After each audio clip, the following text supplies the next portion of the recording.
Corona के बीच देश में पक्षियों की मौत से हड़कंप। हिमाचल प्रदेश, मध्य प्रदेश और केरल में बर्ड फ्लू की पुष्टि।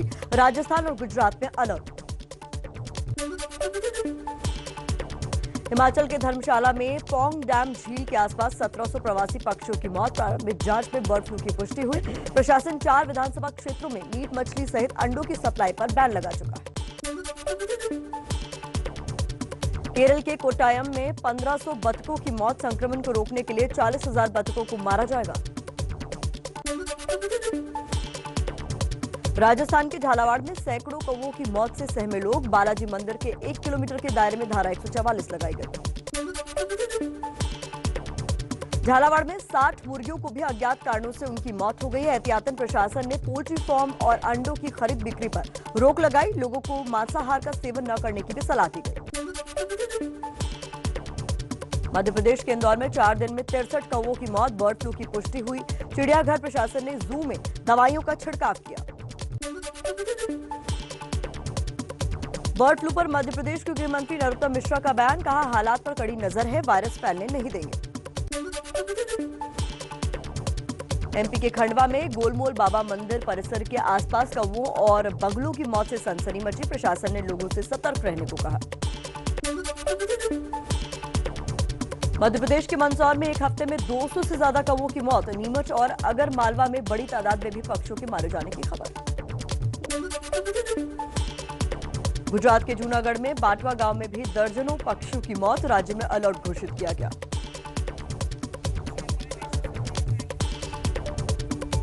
चलिए अब दूसरी और तेज रफ्तार खबरों का रुख कर लेते हैं। कोवैक्सीन पर छिड़े विवाद पर भारत बायोटेक की सफाई। कहा, हमारी वैक्सीन पूरी तरह सुरक्षित है। हम भारत ही नहीं, यूके समेत 12 देशों में कर रहे हैं क्लिनिकल ट्रायल। भारत बायोटेक के एमडी कृष्णा एला ने कहा कि ना तो हमारा किसी पार्टी से संबंध, न ही हमारी वैक्सीन सेकेंडरी है। बयान देने से पहले सोचना चाहिए।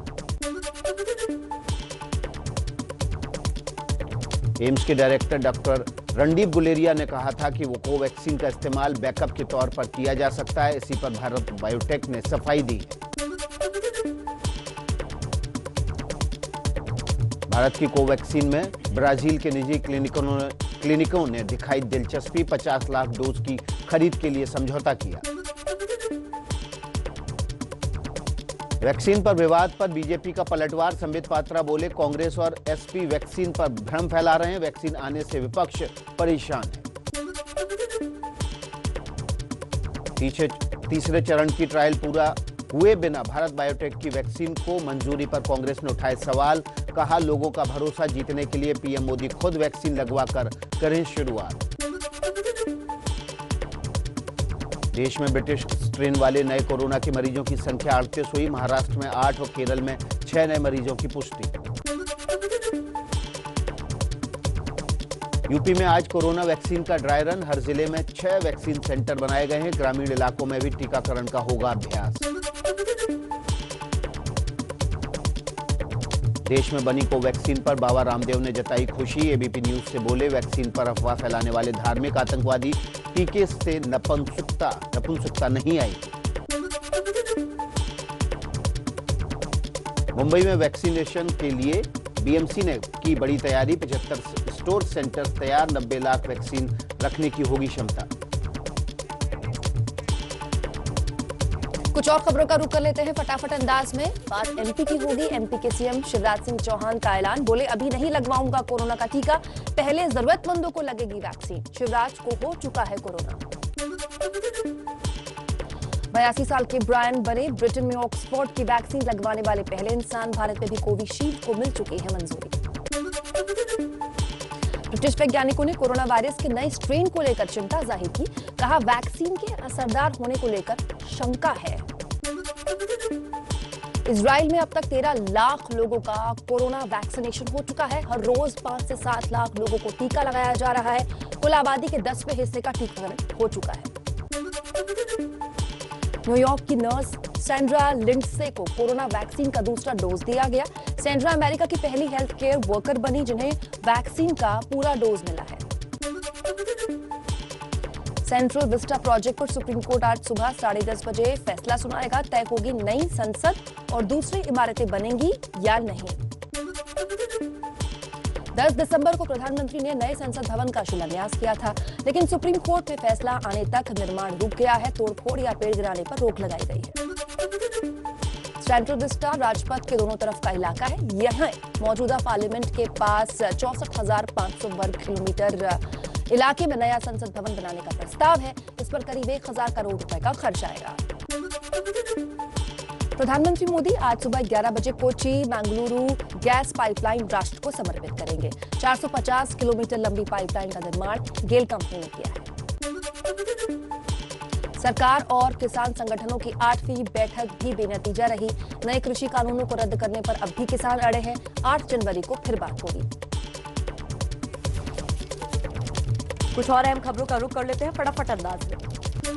विज्ञान भवन में बैठक से पहले आंदोलन के दौरान जान गंवाने वाले किसानों को श्रद्धांजलि दी गई। किसानों ने लंच ब्रेक में अपना लंगर का खाना खाया। किसानों के साथ बैठक के बाद बोले कृषि मंत्री नरेंद्र सिंह तोमर। कृषि कानूनों और एमएसपी पर किसानों से चर्चा हुई, लेकिन कोई हल नहीं निकला। भारतीय किसान यूनियन के नेता राकेश टिकैत ने सरकार को दी चेतावनी। बोले कानून वापस नहीं तो घर वापस नहीं।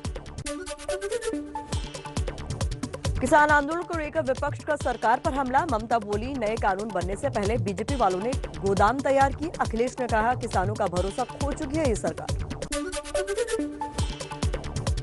कांग्रेस ने आंदोलन के दौरान मारे गए किसानों के परिवार को 2-2 लाख रुपए की मदद देने का ऐलान किया। सरकार से कहा प्रजा की बात मानने से शासक छोटा नहीं हो जाता।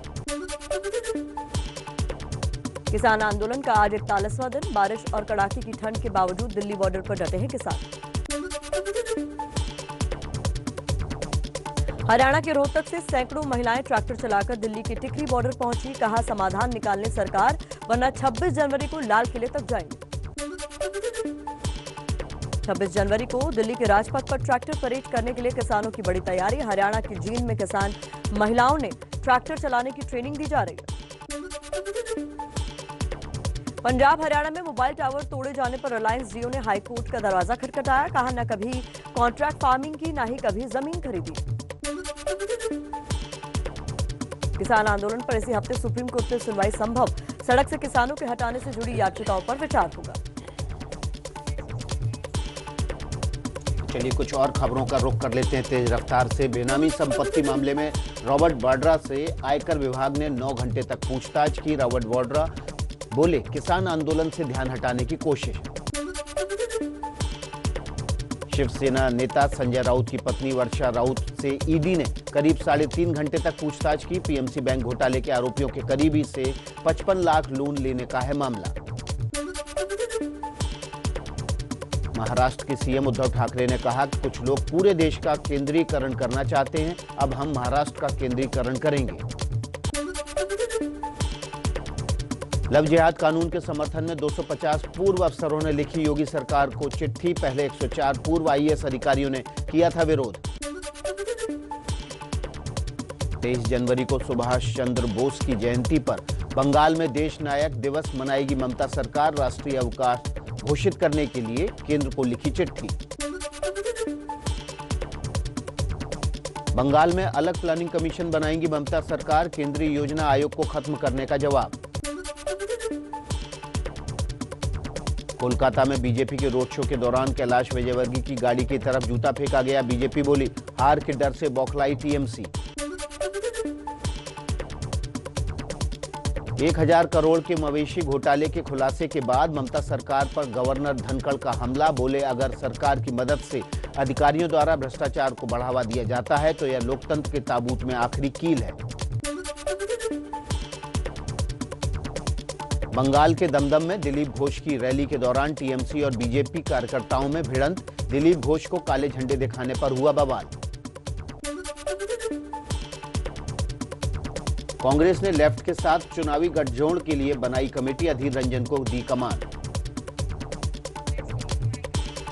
कुछ और खबरें आपके सामने रख देते हैं। माइनर हार्ट अटैक के बाद कोलकाता के अस्पताल में भर्ती सौरभ गांगुली की तबीयत में अब सुधार है।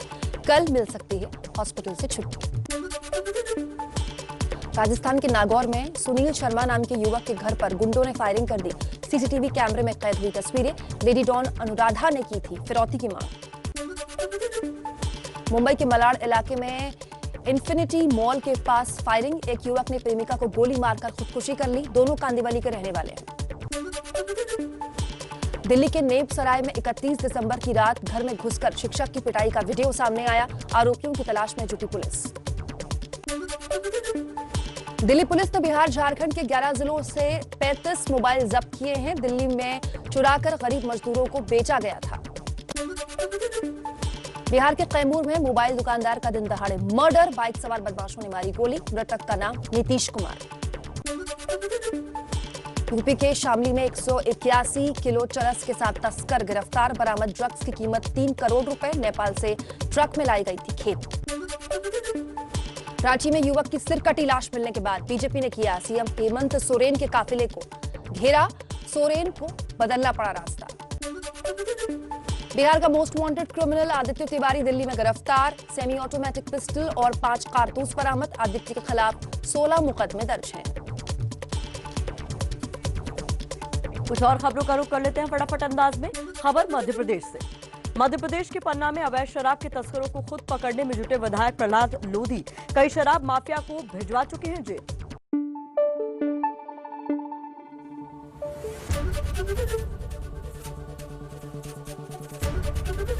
एबीपी न्यूज आपको रखे आगे।